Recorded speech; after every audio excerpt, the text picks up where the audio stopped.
लेकर आई हूँ। हम पढ़ रहे थे अर्थशास्त्र में अध्याय 15 और पढ़ रहे थे आर्थिक विकास और नियोजन कि कैसे हम नियोजन के द्वारा अपना आर्थिक विकास कर सकते हैं। तो उसके लिए हमने पढ़ा था पहले कि विकास के लक्षण क्या हैं आर्थिक विकास के, और फिर राष्ट्रीय आय प्रति व्यक्ति आय कैसे जानी जाती है, ये सब हमने जाना।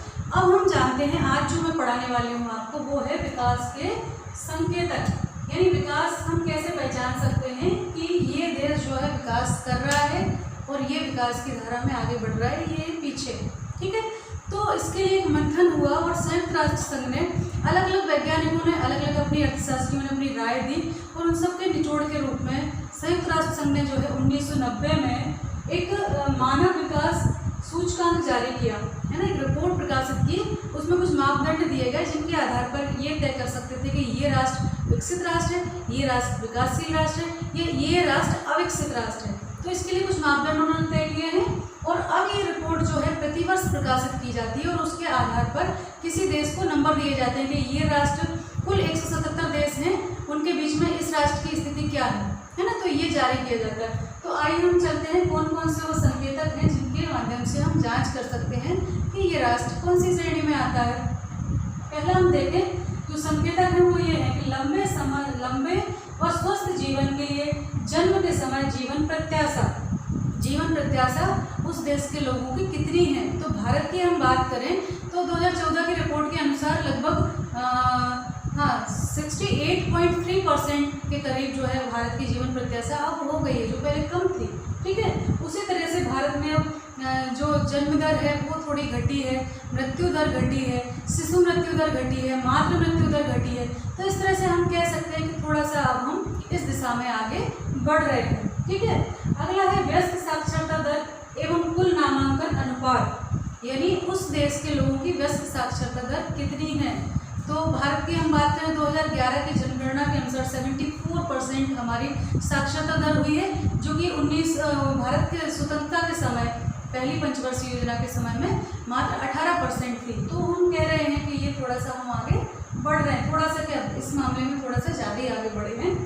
और इसी तरह प्रति व्यक्ति सकल घरेलू उत्पाद कितना है उस देश का। तो ये तीन जो मानक हैं वो तय करते हैं कि कोई देश जो है विकास की दिशा में बढ़ रहा है या विकसित राष्ट्र या अविकसित राष्ट्र। ठीक है, तो इसी तरह से अब कुछ मानक जो मैं बताऊंगी आपको कैसे ज्ञात करते हैं, जिससे आप किसी भी देश का जब कभी न्यूज़पेपर में आप सुने कि इसका मानव विकास सूचकांक ये है, तो आप खुद तय कर सकते हैं कि विकासशील देश है या विकसित देश है या अविकसित देश है। ठीक है, तो वो मैं बताती हूँ आपको। सबसे पहले हम चलते हैं उच्च वो वाले होते हैं ना, उच्च मानव विकास सूचकांक वाले देश, उच्च वाले है ना, तो उनका होता है औसत ज्ञात करके 0 से 1 के बीच हम प्रदर्शित कर किया जाता है। जो मानव विकास सूचकांक है उसमें नंबरिंग कैसे देते हैं, 0 से 1 के बीच में। तो जिनकी 0 के जितने करीब होगी वो उतने कम विकसित होंगे, जिनकी 1 होगी वो सबसे ज़्यादा विकसित राष्ट्रों की सूची में आते हैं। ठीक है, तो हम देखते हैं 3 भागों में बांटा है, उच्च मानव विकास, मध्यम मानव विकास और निम्न मानव विकास। तो जो उच्च मानव विकास वाले देश होते हैं उनमें जो सूचक होता है, सूचकांक होता है, वो 0 से 1% या अधिक होता है। 0 से 8 या उससे अधिक सूचकांक वाले देश जो होते हैं वो उच्च मानव विकास वाले देश माने जाते हैं।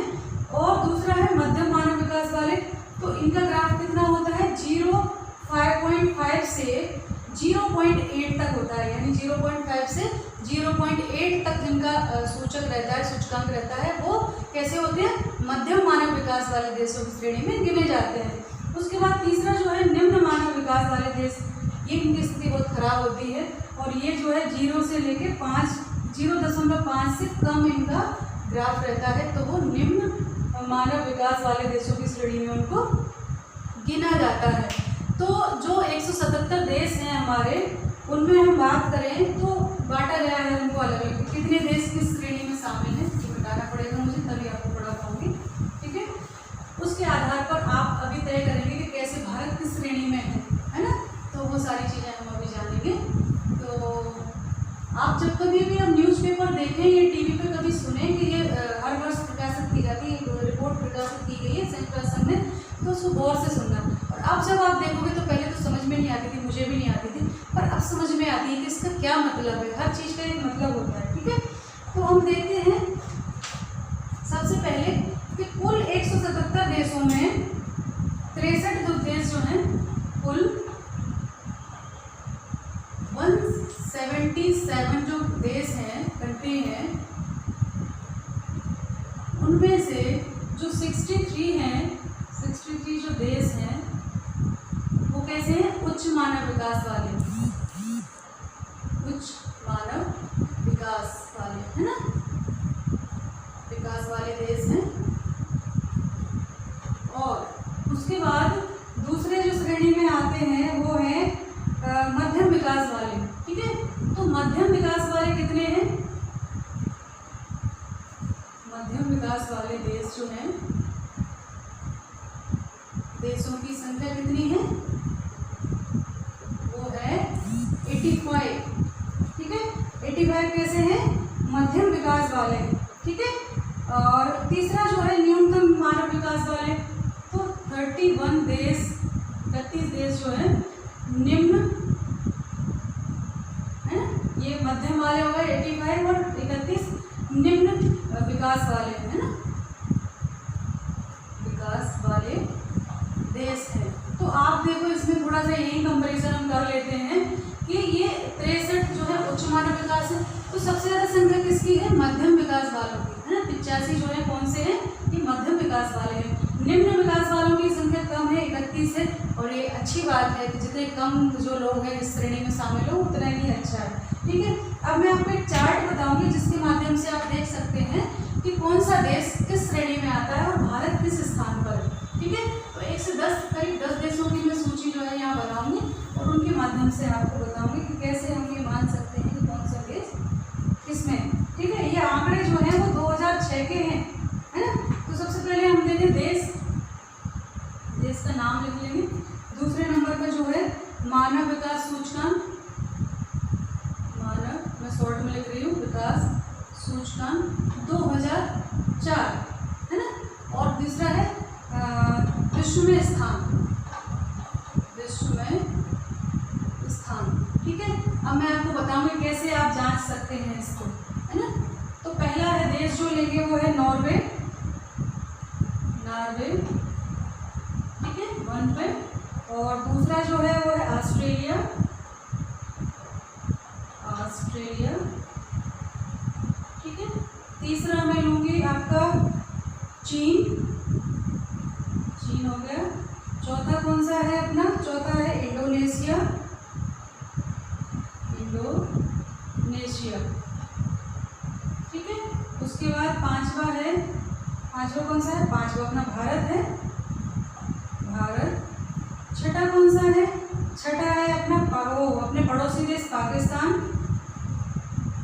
और दूसरा भी अपना पड़ोसी देश है, कौन सा है? वो है बांग्लादेश, 7वें नंबर पे बांग्लादेश, ठीक है।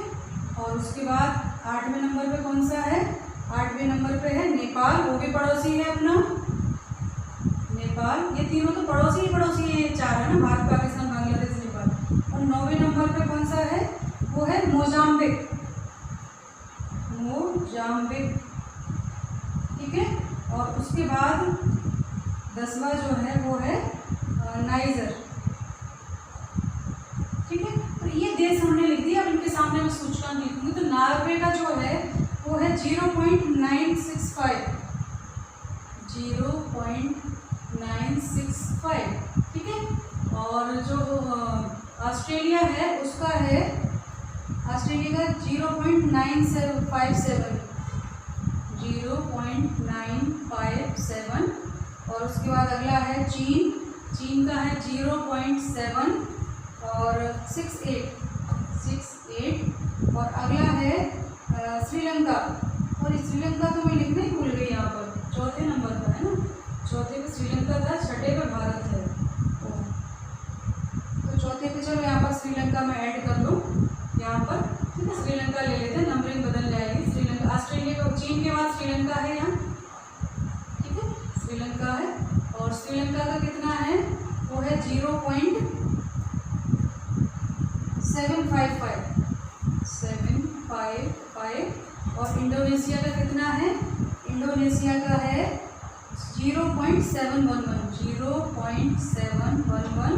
उसके बाद भारत का कितना है, भारत का है 0.611, ठीक है। पाकिस्तान का कितना है, पाकिस्तान का है 0.539, ठीक है। और बांग्लादेश का कितना है 0.530, ठीक है। नेपाल का कितना है 0.527, ठीक है। और मोजाम्बिक का है 0.390 और नाइजर का है 0.311, ठीक है। अब विश्व में इनका स्थान की हम बात करें तो जो नॉर्वे है उसका पहला स्थान है विश्व में। नॉर्वे का कितना है, नंबर 1 पर है। जो ऑस्ट्रेलिया है दूसरे नंबर पर, ऑस्ट्रेलिया जिसका 9.97 है, इसका ये है अपना कौन से स्थान पर है, तृतीय स्थान पर है, तीसरे पर है, ठीक है। और चीन जो है, चीन का है 0.768 और ये कौन से स्थान पर है, ये है चीन, 81 नंबर है इसका, 81वां स्थान है। और जो श्रीलंका है जिसका 7.55 है, श्रीलंका का स्थान है 93, श्रीलंका है 93 स्थान पर है। और जो इंडोनेशिया है इसका 7.711 है, इसका स्थान कौन सा है, इसका स्थान है 108 ठीक है। उसका भारत का कौन सा है, भारत का जो स्थान इसका है 611 इसका रेट है और इसका है 126 नंबर है, ठीक है, 126वें नंबर पर है, ठीक है। पाकिस्तान कितने नंबर पर है, तो पाकिस्तान जो है 134 नंबर पर, ठीक है। और बांग्लादेश कितने जगह पर उस पर नंबर पे है, तो बांग्लादेश है आपका 137 नंबर पर है, ठीक है। और इसी तरह नेपाल कितने नंबर पर है, आसपास ही ये लोग, ये 138 पर है नेपाल। और आपका मोजाम्बिक कितने पर है, मोजाम्बिक है 168 और अगला जो लास्ट वाला है नाइजर वो है आपका 177, यानी सबसे आखिरी स्थान जो है वो किसका है, नाइजर का है। और सबसे पहले नंबर पर एक जिसका सूचकांक है वो है आपका नॉर्वे। तो ये मानव सूचकांक जो है विश्व में वो सबसे अधिक किसका है, नॉर्वे का है और सबसे कम है नाइजर का। भारत की स्थिति इसमें बीच की है। अब जैसा मैंने आपको बताया था ग्राफ चेक करने का कि 0 से 8 तक जो होते हैं वो उच्च वाले, 0 से 8 या उससे अधिक जो होते हैं वो उच्च मानव विकास वाले होते हैं। तो आइए हम देखते हैं इसमें कितने राष्ट्र हैं उच्च मानव विकास वाले। तो ये देखो नॉर्वे, ऑस्ट्रेलिया और चीन, ठीक है। ये 3 जो हैं काय में आएंगे, उच्च मानव वाले है ना, उच्च वाले में आएंगे, ठीक है। फिर हम देखते हैं यहाँ से श्रीलंका, इंडोनेशिया, भारत, पाकिस्तान, बांग्लादेश और नेपाल, ये कहाँ है, 5 से 8 के बीच में है, ठीक है।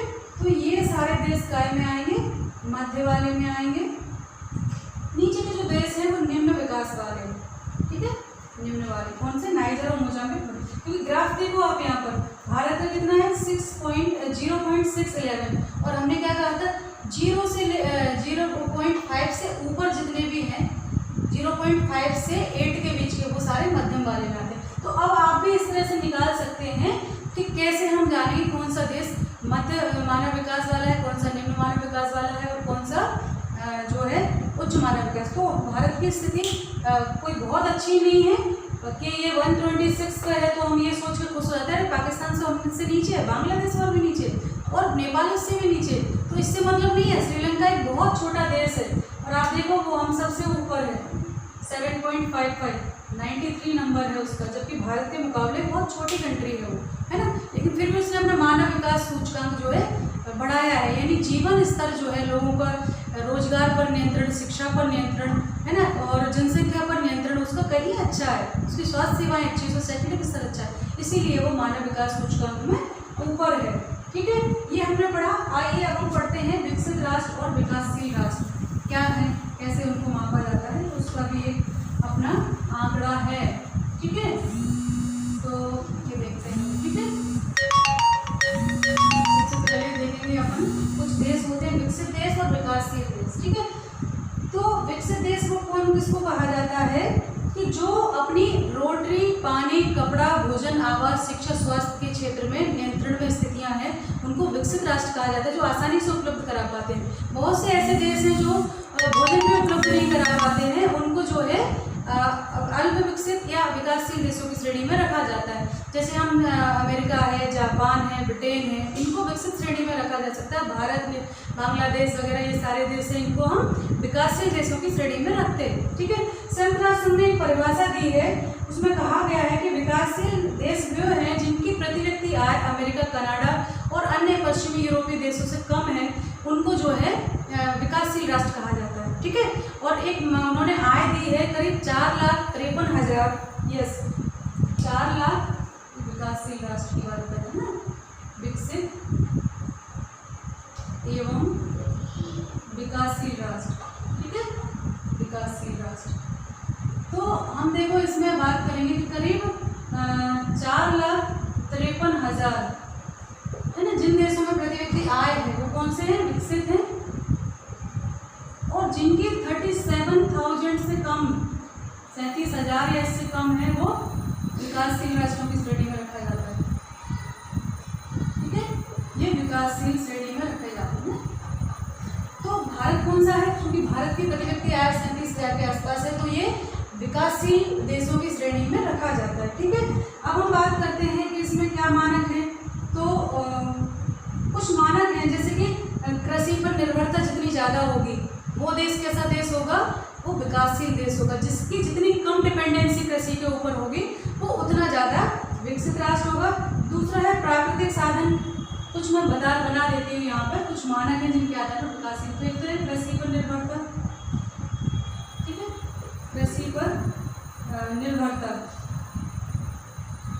ठीक है, तो कम होगी तो कैसा होगा,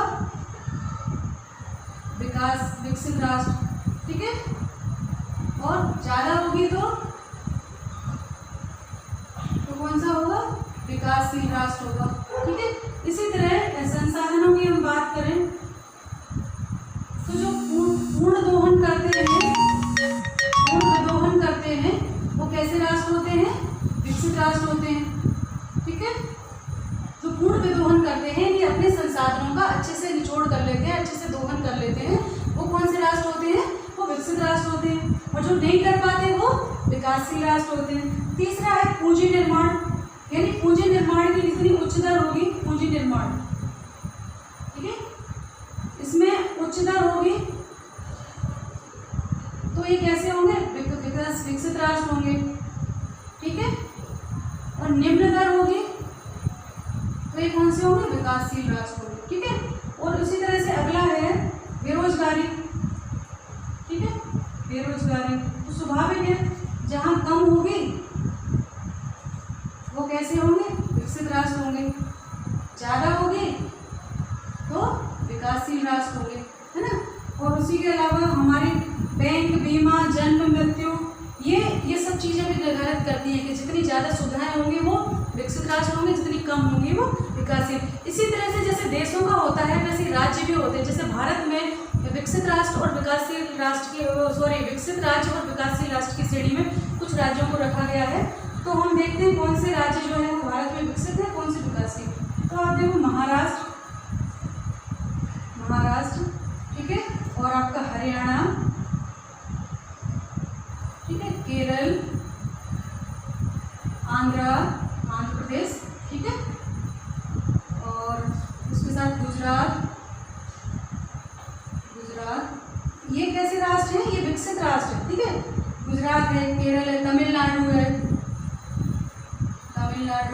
ठीक है, और कौन सा है इसमें, केरल, तमिलनाडु, आंध्र, कर्नाटका, पश्चिम बंगाल, ठीक है, पश्चिम बंगाल। ये कैसे राष्ट्र है, ये कैसे राज्य है, विकसित राज्य है भारत के। कर्नाटका, केरल, आंध्र, तमिलनाडु, बंगाल, गुजरात, ये सारे विकसित राज्य हैं। और वहीं पर आप देखो मध्य प्रदेश, राजस्थान, बिहार, उत्तर प्रदेश, ये सारे राज्य जो हैं वो अविकसित या विकासशील राज्य की श्रेणी में आते हैं। तो ये मानक है, यानी जहाँ पर जीवन स्तर जितना अच्छा होगा, साक्षरता दर जितनी अच्छी होगी, स्वास्थ्य रेट जितनी अच्छी होगी, यानी मानव का लिविंग स्टैंडर्ड जो जीवन स्तर है वो जितना अच्छा होगा वो विकसित राष्ट्र या विकसित राज्य की श्रेणी में आएंगे, और जिनका कम होगा वो विकसित विकासशील या अविकसित की श्रेणी में आते हैं, चाहे वो राज्य हो या देश हो। तो ये मैंने पढ़ाया। कल इसके आगे की वीडियो में हम पढ़ेंगे नियोजन। अपना ध्यान रखना, पढ़ाई करते रहना। वीडियो कैसी लगी ज़रूर बताना, और सब्सक्राइब कर लेना जिससे सारी वीडियो आप तक पहुंचे, क्योंकि क्रम जो बना होता है ना, जितनी भी किसी की बड़े पार्ट होते, बड़े जो चैप्टर होते हैं, किसी की 4 वीडियो, किसी की 3 वीडियो, किसी की 6 भी बनती हैं। आपकी 10th वाली की तो 6-6 वीडियो बनी है। तो अगर इनमें से बीच में से एक भी आपकी स्किप होगी तो आपको समझ में अगली कड़ी नहीं आएगी। इसलिए इसको सब्सक्राइब कर लेना जिससे आपके पास एक मैसेज आता है। ठीक है।